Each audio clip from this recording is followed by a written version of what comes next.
Hello. Just finished lunch. It's been a busy day. Training camp, day two, open practice. It was actually day three for the players, day two for the fans, and everybody that was able to attend the open practices. How are we doing? How are we feeling, ladies and gentlemen? Very fun last 2 days is all I got to say. It's been fun. How the heck is everybody doing? We're going to talk about training camp. I'm going to make it pretty short today. Got a couple things I got to take care of later, but answer some questions like we did yesterday, talk a little bit about training camp, talk about what we saw and what we didn't see, or who we saw, who we didn't see. So today was kind of a low key practice if you really think about it compared to yesterday. The vibes were a little bit more chill, I guess. A lot of veterans took the day off, but not Debo Samuel. That man, no days off right now. He's cooking, he's grinding, he was working. Debo Jr. was there. Love to see it. Debo Jr. has been there more than Trent Williams and Brandon Ayuk. He's been on the field more than them. Debo Jr. Sign him up. Future QB1 or wide receiver one of this team. Um, Still trying to get used to the note, he says Peter Parker. What's good, man? What's up, everybody? First and foremost. But yeah, so honestly, today was a vet day off. Like there was no Bosa, no Mooney Ward, CMC, Kittle. All these guys had a day off. You know, it wasn't a bad thing. It was just a day off. They went to practice, right? This was their third one in a row. They got 2 days off this weekend, and then they start with the pads next week. So maybe Monday, hopefully Monday, but sometime next week the pads come on. So you want to kind of pace them. You don't want to overwork them. You don't want to burn them out. The players had some days off, right? So you didn't see a lot of people at practice that were there, open practice. People were asking you, oh, why aren't Bosa and why CMC? It's open practice. Some days you're gonna have some vets off. It's unfortunate. A lot of offensive linemen were there. Burford wasn't playing. Brendel wasn't playing. Feliciano wasn't playing. So it was a lot of younger, newer offensive linemen. They got bullied around. The defense definitely won. There was a lot of poor plays by the offense. Not a lot of explosiveness. Brock Purdy kind of was on his deep passes. He threw a deep pass to Debo early on, and Jair Brown snagged the interception. There was another incomplete pass to it was Debo again early on, and he missed it. And I can't remember who made the break on the ball off the top of my head, but made the defender was there. It was double coverage. So honestly, I feel like the 49ers secondary and this defense just won the day. It was just vibes were weird. I feel like a lot of players are just like, it is what it is. Third straight practice day, and yeah, like you said, the mode was just like kind of lethargic compared to yesterday. A lot of energy yesterday. So today I feel like the players were feeling that third straight practice. And again, a lot of the vets were out. So hi everybody, happy Friday. This is Daniel Barry. Did Dobbs struggle today? He looked a little better than he has, but it's not saying much. I didn't think Dobbs looked like fantastic. He made a few decent throws here and there, but I just think so far in the 2 days I've seen Josh Dobbs hasn't looked good. I mean, the second quarterback battle is definitely a battle between him and Allen, right? Those two guys, nobody stood out yet, but if I had to pick one today, I think Brandon Allen has played better than Joshua Dobbs. It just hasn't really made a big impression. He's made some clunkers yesterday through the pick. So yeah, I mean, again, it's still early, and that's going to be the battle. Like usually, we're worried about who's quarterback one. Right now, it's really who's quarterback two. Who's quarterback? Who's going to pull away in this competition? So I didn't see much out of him. Jacob Cowing, I didn't see him. I think he had a vet day off, or not a vet day off. I just think he had a day off. Like I said, a lot of people were just not practicing today. I did see Ricky Persall today. I think I posted some clip of him. He was doing his running like he did yesterday, but then there were some increased lateral movements. They added some um, certain specific drills, some rehab drills. He was going around cones. He was cutting. He was moving. He was grooving. And then as they were practicing on the far field, I saw him running, taking really big sprints, increased his distance, increased his speed. Ricky Persall is looking good out there. So that's a good sign. That was a great indication of where he is. Hopefully next week Ricky Persall will be there. I want everybody's hyped to see Ricky Persall. So that's somebody to keep an eye on. As I stated, a lot of the offensive linemen didn't play the starters. So we had a good look at some of these younger players. Pooney, the rookie, he was in there. He played a lot. They rotated these guys around to see where they fit. Nick Zakel, who was a rookie last year, Brock Purdy's roommate, He played center today, starting center. It was nice to see him. He got like the majority of first team reps at center, so it was good. They're giving these younger guys their experience and seeing if they can cut it. So, it's good in a sense when the veterans and the starters take a day off, or the starters, the guys that we pencil in, when they take a day off, these other guys have a chance to really steal the spotlight or at least prove themselves to make the roster. So it was good to see that. Um, see any other questions here that we have? No, we answered all those questions. Overall, again, low key practice just wasn't the same energy as yesterday, and it actually ended quite early compared to yesterday. Usually, practice is supposed to go to 12 p.m. Pacific, noon. It usually runs to noon. I think I remember looking at my watch, not my watch. I don't wear a watch. My phone. I was looking at the time, and it said 11. I want to say it was like 11:40, 11:45, around that time. It ended about 15, 20 minutes earlier than it normally did. So, yeah, a lot of rookies were just not in the lineup because of injuries. Garendo, right? We know Garendo's not there, and as we know, Ricky Persal's out. So those guys weren't there, and all the veterans. So weird day at practice. So my man Leon Sandcastle says I'm rooting for Mordecai to impress when he gets his shot. A lot of I like that guy. He has a good vibe to him. I see him out there a lot. I haven't seen much out of him. I hope he makes his name, and proves himself when he does get his opportunity. We'll see him in preseason. Because you're right. I mean, look at Brock Purdy a couple years ago. Man, Brock Purdy, nobody expected him to make the roster and stepped up. So if Mordecai can outplay Josh Dobbs, and if he could outplay Brandon Allen, you have a very good cheap option at QB2.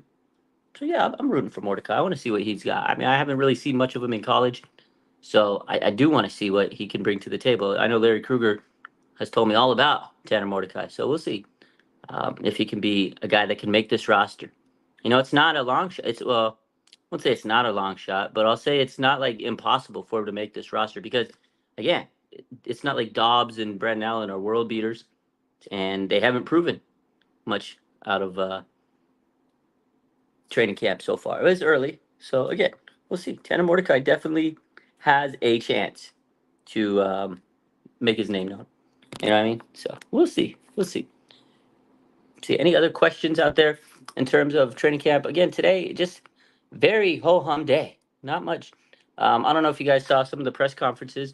Debo Samuel, he basically said that to Brandon Ayuk, he talked to him and says, the only thing I could do is tell him to keep his head up. Things are going to work out. He says I could be his brother and support him. Debo, man, he's such a good captain. He's such a good leader.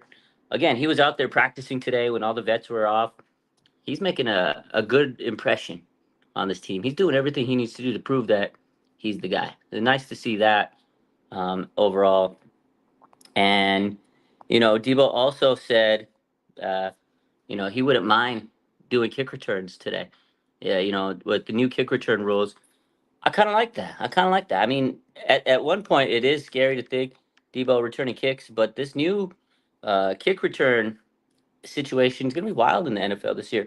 And if you get a guy like Debo that's able to return kicks and be that weapon at the return game, so be it, right? So be it. So I don't know. I kind of like the fact that Debo is willing to just help in every way possible.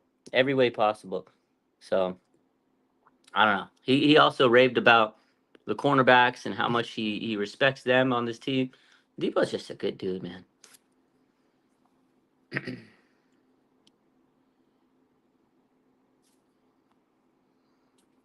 What do you think of the D line coach presser Forrester?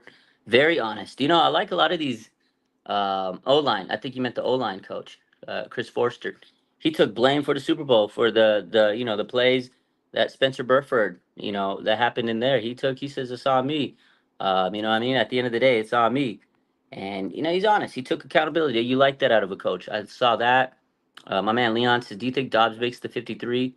A lot of people say he shouldn't. I think he will because there's no. I mean, there's not another option unless they get another quarterback.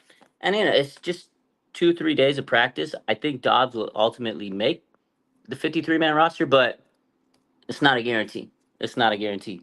So we'll see. It definitely is an interesting situation here. How this quarterback situation is going to play out. I do think that I do think that Josh Dobbs will make the roster, but it is going to be a battle between him and Brandon Allen. And we'll see how it goes.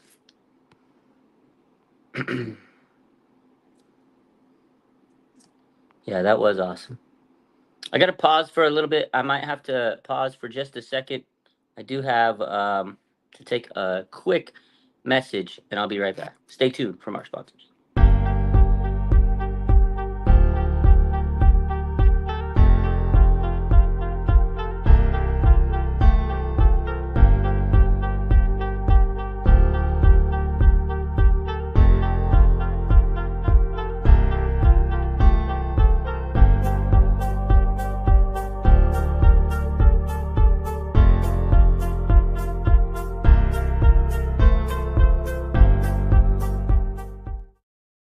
There we go. Sorry about that. I had a little message I had to get to from one of my actual sponsors of the page, of my 49ers Instagram page. So thank you for hanging tight with there. But let's get back to it. So again, yeah, it was good to hear a lot of what the coaches say, a lot of honesty. It's always good when there's honesty. Debo being honest and being real and everything like that. Speaking of real, a real situation is going to be next season when they have to pay Brock Purdy. We all know that's a situation for next year. There's been a lot of reports. There's been a lot of rumors. Today, Tua Tagovailoa got paid. I know I butchered his name. Tua got paid a lot of money. A lot of money. Did you guys see Tua's contract? Quite the contract. That's going to definitely kind of affect the market of Brock Purdy next year. How much is he going to get paid, and how much does he deserve? A lot is going to depend on how he does this year, right? To a $212.4 million extension to a 4-year deal, got a hundred and was it how much guaranteed? 167 million guaranteed. It's crazy. 53.1 million a year. That's going to affect Brock Purdy. Like, this sets the tone of where Brock Purdy's contract. We talked about the backups, but we got to talk about Brock. He's the franchise. He's got it calm. This is his year without the rehab and all that stuff. We all know all that. How much is he going to be worth next year? Is he going to be worth 53? Is he going to be worth more than Tua? We all think he's better than Tua, but he has to put out a fantastic season this year. So a lot of pressure on Brock Purdy this year. I think a lot of people aren't like, I don't know, maybe they are grasping it, but not a lot of people have said it or articulated it. Brock Purdy's going to be under the microscope this year. He's going to have a lot of pressure on him this year. If he doesn't do well, how much are they going to pay him? Will they pay him close to that? Will they pay him 30 million? Not close to 50? If he's a franchise quarterback, if he's a top tier quarterback, is he going to get the 50 million? Is he going to get the 65? We'll see. We'll see. We shall see. We shall see. Josh Love. What's up with Josh Love? Did I miss something? I've been out and about, so maybe I missed something. Did I miss something? Did they work somebody out? Did they work out a player? I'm not seeing anything. Is this breaking? Are you guys breaking news to me? Josh Love? I don't know. I didn't see that. We got breaking news. Josh Love getting worked out. QB San Diego State. Okay, really? I did not see that. I did not. They worked out USFL quarterback Josh Love. I didn't see that. Great. I don't know. I don't know much about Josh Love, but if they are working him out, it's probably because they're seeing exactly what I'm seeing. Josh Dobbs, little right? What Josh Dobbs is not looking good. He's not looking good. So maybe that's why they're looking at another quarterback, Josh Love. And again, Brandon Allen, we know he knows the city. He's a guy that we know what we're getting out of Josh or Brandon Allen. We know he is who he is. He is who we thought he is, right? We saw him last year on this team. There's nothing crazy about Brandon Allen, but we know him. He knows the system. Josh Dobbs is a little, I don't know. So we'll see. We'll see if this is the case. Again, I haven't seen it posted anywhere, but if they are working this guy out and they do sign him, I could probably see why Josh Dobbs has not looked good in 2 days. So we'll see. A guy that has looked good in 2 days is Malik Mustafa, 4th round gem, written all over him. Crown him. That's right, Robin in the Bay. But a guy that has looked good is Malik Mustafa. This guy, I mean, you turn around every page on Twitter, Instagram, or wherever you go, any content creator is going to tell you Mustafa looks good. And it's not just because they're gassing you. He's looking good. He was the first guy out yesterday, first guy out. Well, he was the first defensive player out yesterday. I'll say this. Colton McKivitz was the first guy out, but the first guy out to like step on the field was Mustafa. And then today, he came out. He came out today. First guy. He's locked in, man. He wants to play. He wants to show himself, and he's playing his damn head off. Like he's out there making plays, making PBUs, interceptions. He's all over the place. This guy is not. He's just a monster. And today he led the rookie hype machine, and he killed it. What can't he do? He's a super rookie. I love to see it. Yeah. Got to hit the film on Love. I do. I got to go hit the film on this kid today. After I go watch Deadpool and Wolverine, I'll go check out the film on Josh Love. Mustafa is a beast. He really is. He really is. He's super cool. And this is the thing. I like the fact that they got this guy. And he could be a star, could be a gem. I don't know how much he's going to do in a rookie season, but they might count on him a little bit more because you got Talanoa Hufanga coming off of ACL. How much pressure is he going to have? How much, ability is he going to have when he first comes in? You would like to have a guy to help take some pressure off of Hufanga. And also, Hufanga could take some pressure off of Mustafa, who's a rookie. He might hit that rookie wall. They can help keep each other fresh so they don't burn out. I love it. I love the fact that this guy's ready to be a dog in the league, dog with the Niners. Then you got Mustafa that can really, again, he can help Hufanga. Hufanga can help Mustafa. It's going to be very mutual and beneficial to both of them. I love this guy. He's already turning heads. Coaches love him. Man, he's built like a freaking tank. Someone on my comment said, I didn't know they drafted a tank. I didn't either. He is monster, dude. I like the 43 too, Robin. The 43 looks fresh. I love the guy. I don't know. I just like this guy. He has this mentality about him that you're like, man, you're gonna be happy that he's on your team. It's like you get that Fred Warner vibe from him. Like he's just gonna be a straight dog. Dre Greenlaw vibe. Jair Brown gives me the same vibe. I love Mustafa and Brown. Those two guys together, they're gonna be dangerous. They're gonna be like terror twins. I could already see it. I'm telling you, man. They're gonna be like the Bash brothers of this team. I can't wait. Those two guys together, it's gonna be fantastic. Jair Brown has gotten swole. He looks jacked today. He had an interception today. We talked about that. I mean, just a beautiful play on the ball. He stuck with it. Brock Purdy, bad deep pass. And that was Brock Purdy today. He doesn't have Brandon Ayuk to stretch that field. Again, a lot of people were taking the day off. No Kittle, no CMC. Brock's got to kind of refine that deep pass. He did good in the season, but last year that was the thing. His accuracy, his timing of deep passes. That's not the Niners offense, but he does have to get that timing down. And that's what we practice. That's what we go to training camp for and do all that stuff. But today, definitely deep pass was off. So are we collecting Malik's or Malik's? Got that wide receiver? Malik. Yeah, we might be a team of Malik's or Malik's. That's funny. Double trouble. Yeah, they are double trouble. Yeah, we'll see. Good day, but again, it was just a low key day. Nothing too crazy. A couple other things that happened today were just what else? What else? What else could we talk about today? Because there wasn't a lot that happened. Again, just bad deep passes. Debo Samuel continues to look great. He had multiple catches on the day. Like Debo's just bringing in the energy. I think Debo right now is the best player at training camp, 100%. Like I have no question that he is the best player in training camp today. I think Leonard Floyd looked really good today. During the team drills today, he was flashing his speed and abilities. Again, the O line was not looking hot today, and I think Leonard Floyd took advantage of it. He was just wrecking it up. A lot of disruption. Him and Yatur Gross Matos for these last 2 days have really showcased a lot of disruption, and they're just collapsing that pocket. So that guy right now would have had a couple sacks if they were recording that kind of stuff right now. Very explosive today. I'm a really big fan of Leonard Floyd. He looked good. Obviously, I told you Jair Brown was fantastic today. Nice deep pass. He intercepted. So those two guys really on defense stood out the most. Debo stood out the most on offense today. Over the last couple of days the 2 days, Jordan Mason looks as advertised. A lot of people have been praising him from the coaching staff. And yeah, Jordan Mason He's been great. So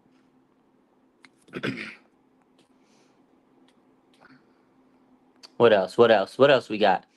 Like I said, a lot of tight end rotations. There really isn't a clear cut number two. They're just trying to get guys out there and see what they have. You know, the sour.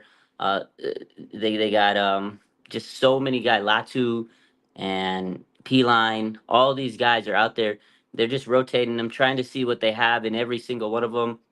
And whoever makes the best plays, the most plays, is probably gonna take the spot. You know, on the team. So tight ends a battle, man. Nobody has separated themselves. um, Excited to continue to see this battle. What else? What else? Did CMC practice at all this week? Yesterday, he practiced yesterday.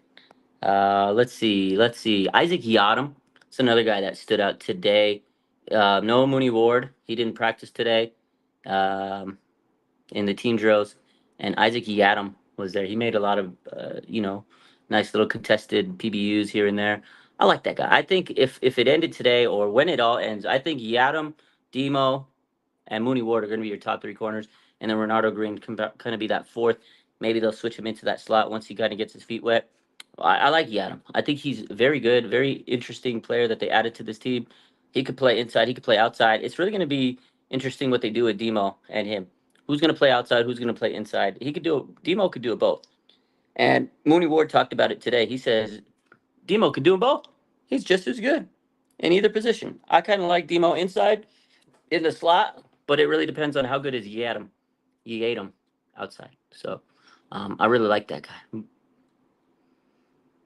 What day do the pads come on next week? They haven't exactly said when, but my guess would be Monday. You got 2 days off this weekend.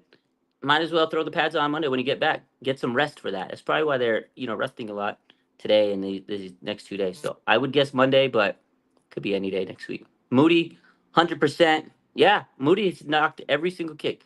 Now get it. It's training camp. You take everything with a grain of salt. Nobody's coming at his face. Pause.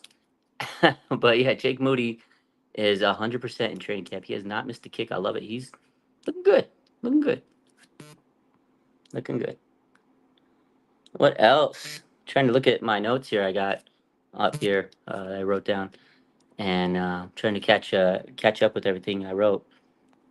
No, that's pretty much it. It's a quick practice today, right? Like I said, the energy was very different than yesterday. Just a lot of players were off. Just feel like the vibes were low key compared to yesterday. A lot more energy. So we'll see. I think they needed the rest period. I think these 2 days off are going to do them well, do the fans well. So we'll see how it goes. Again, quick, just like training camp was today. I wanted to make it quick and simple. Pretty good day overall in terms of just getting out there and having fun and seeing the players get out there. At the end of the day, the coaches don't want to burn out these players. So I understand some days are going to be shorter than others, and I like that. You don't want to overwork them every day because they got to make it to the preseason, then they got to make it to the season. You don't want to have everybody like passing out by week one of the season. So very short day. I'll keep it short. Oh, one other thing I got to mention. This is what I want to get to. So Brandon Staley, assistant coach. I really like him. I think we got it. We had a lot of people were sour on him when they hired him. We got to give this guy the benefit of the doubt. I know he wasn't a good head coach with the Chargers, made a lot of bad decisions. He was a good DC when he was with the Rams. I could just see like he has a lot of confidence. He's really teaching these guys. Him and Demo, you guys saw the videos. He's really trying to really explain things to him and really break things down. I think he's a really good um, addition to this coaching stuff. I really do. I really love what I've seen out of Brandon Staley. I mean, I know it's only a few days, but I really feel like this is a thing with hiring Brandon Staley. You gave this guy a second chance in the coaching field. I don't think he would have got a coaching job anywhere else or maybe a big coaching role, head coach or whatever. So I feel like the 49ers say, hey, look, we'll kind of re-energize your coaching resume. You come with us, you help us out. We'll give you a good recommendation as things go on. Maybe you'll become an assistant head coach. Maybe you'll be, a DC or something with us down the line if somebody leaves, because 49ers always have coaches leave. Then he could be the next in the pecking order. Or if he does a good enough job, maybe somebody will see that, like, oh man, Brandon Staley really helped the Niners, and then he can get a job somewhere else. So I think it's giving him a second lease on his career. And also, I just think he has no more pressure. He's here, he gets to prove himself, and the Niners like, man, we have a guy that used to be a head coach and defensive coordinator helping us out. And you could tell the players really respect him. Diamond Lenore and him, I swear, like I think Lenore and him were they spent a good 25, 30 minutes just going over certain, defensive sets and everything. And he was really hands on. And you could really see Lenore, just the body language was, all right, this guy got me, man. This guy's got me. So I like what I've seen out of Brandon Staley so far. Now we might be cussing his name out in a few months if turns out he's not helping us in coaching. But I think he's going to be a good addition to us. I think it was a dub pick, man. It might have been one of the more sneaky moves in the offseason for the Niners. I think he's just a good addition. You got to remember Nick Sorensen's a new defensive coordinator. He's been on this team for a few years as a coach, but he never was a defense. This is the first time he's a coordinator, a defense coordinator. So you got a guy like Brandon Staley who's been in the league for a long time, and he can help take the pressure off of Sorensen, give him some tips, help him coach up some of the guys while he's focusing his energy elsewhere. Because I've seen Nick Sorensen with the defensive line and the linebackers, etc., and he got Staley just really focusing on the secondary. So that's what I've seen. I like what I've seen out of Brandon Staley. I'm glad I remember that because I needed to make sure I got that out of my chest. There's so much going on. Sometimes I forget, but got that. Had to get that. Brandon Staley. Keep an eye on this guy. I really like it. So that's it for today. He might just be what they needed. Absolutely, Robin the Bay. I appreciate you guys. Have a good rest of your day. Take care. I'm out. Got to do a couple of things here. And then my daughter's at the mall with her best friends. I'm going to go pick her up. And then we're going to go watch Deadpool. Write it down. I did write it down. But sometimes I forgot to bring my journal up. So I only had a few notes up here. It's been a busy day. But anyways, we got the point. We got to it. And I appreciate you guys for getting here. I love you guys so much, man. We'll be back again. Maybe later tonight if I have some time on Instagram, but I will be live sometime this weekend when I have some chance to spend with you guys. And then on Monday, I'll be at training camp. And at some point, I expect to be live. So we'll see. You guys have a good rest of your night. Love you. Bang, bang, Nana gang.